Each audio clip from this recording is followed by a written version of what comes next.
Hello guys, welcome to my channel. Meet Dr. Maheshwari. Doctor going to be final year MBBS student and she is Dr. Zeba Fatima.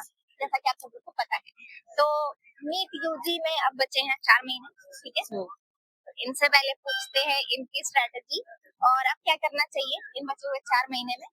चलो I guess in 4 महीने में तो सबसे पहले revision start करना चाहिए. अब बच्चों को क्वेश्चंस लगाने चाहिए, क्वेश्चन प्रैक्टिस. अब जितना हो गया कोर्स मतलब वो धीरे धीरे कंप्लीट होता रहेगा, but what you have to do is कि आप क्वेश्चन पेपर लगाना सॉल्व करना स्टार्ट कर दो. फिर उसके अकॉर्डिंग रिवीजन करो कि हाँ क्या हुआ है, क्या अच्छे सॉल्व हो रहा है क्या नहीं हो रहा है, उसके अकॉर्डिंग रिवीजन करो. और मेन चीज ये है कि तुमको क्वेश्चन पेपर करते टाइम कॉन्फिडेंस गेन होना और क्वेश्चन पेपर करते कैसे अटेम्प्ट ये सब आना चाहिए. तो अब वो स्टार्ट कर दो. अब ये स्ट्रेटेजी मेरे ख्याल से सही रहेगा. मुझे कई लोग डीएम करके पूछते हैं कि हमारे कोचिंग में भी कोर्स नहीं खत्म हुआ है, हम रिवीजन कब स्टार्ट करेंगे, जल्दी नहीं हो रहा है. उनको बहुत पैनिक रहता है कि कोर्स ही नहीं खत्म हुआ है. इसके लिए क्या करना चाहिए? हाँ मतलब ये है कि कोचिंग इंस्टीट्यूट्स के जो कोर्स होते हैं, जो लोकल वाले होते हैं, वो मतलब कोई भी कोचिंग इंस्टीट्यूट होता है वो जो होते हैं वो थोड़ा लेट करते हैं. तो वो बच्चों को अभी से स्टार्ट कर देना चाहिए कि वो क्वेश्चंस जो चैप्टर्स नहीं कंप्लीट हुए हैं उनको बाकी के चैप्टर्स के क्वेश्चंस लगाएं और वो उनके साथ साथ पढ़ते रहे.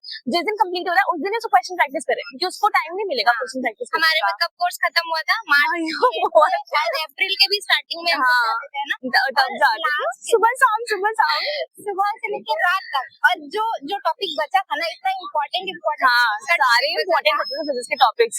फिर हम सुबह शाम कोचिंग करते थे, बीच में थोड़ा सा टाइम मिलता था आधे घंटे का, उसमें ब्रेक करते थे या तो फिर उसमें भी क्वेश्चन लगा रहे होते थे, फिर रात में भी लगाते थे. तो करना पड़ेगा आपको.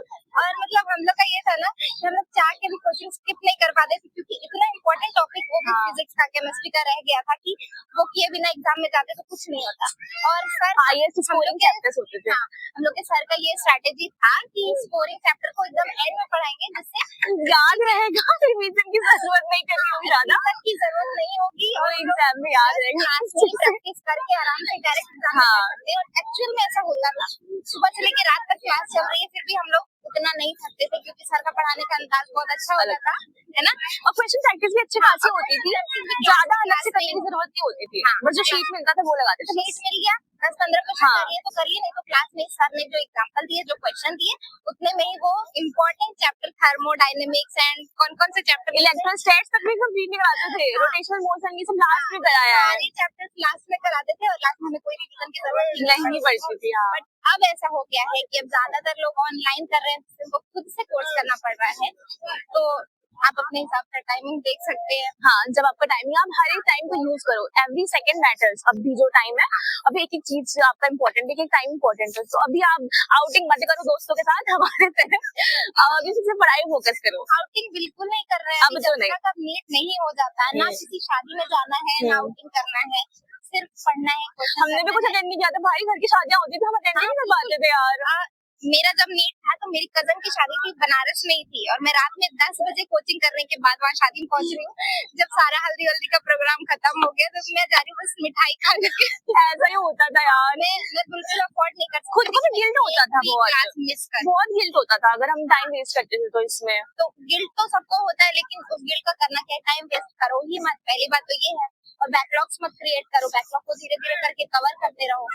और क्वेश्चन प्रैक्टिस आज की वीडियो का एक ही इम्पोर्टेंट पॉइंट है कि क्वेश्चन प्रैक्टिस स्टार्ट कर दो. जितना चैप्टर हुआ उतने के करते जाओ एंड जो नहीं हुआ है वो तो एंड में हो ही जाएगा, फुल लेंथ पेपर प्रैक्टिस में हो जाएगा. बट जितना सिलेबस हो गया है उसको तो अच्छे से चैप्टर वाइज टॉपिक वाइज जो भी क्वेश्चन है वो करते जाओ. ठीक है. बाकी ऑल द बेस्ट गाइस. अपना बेस्ट दे के आना, अच्छा होगा. और हम लोग 60 घूमते हैं, थोड़ा नजारा देख लो हमारे ब्लॉग में ही. खुद आउटिंग करने की जरूरत नहीं है. तुम बाद में आउटिंग कर लेना.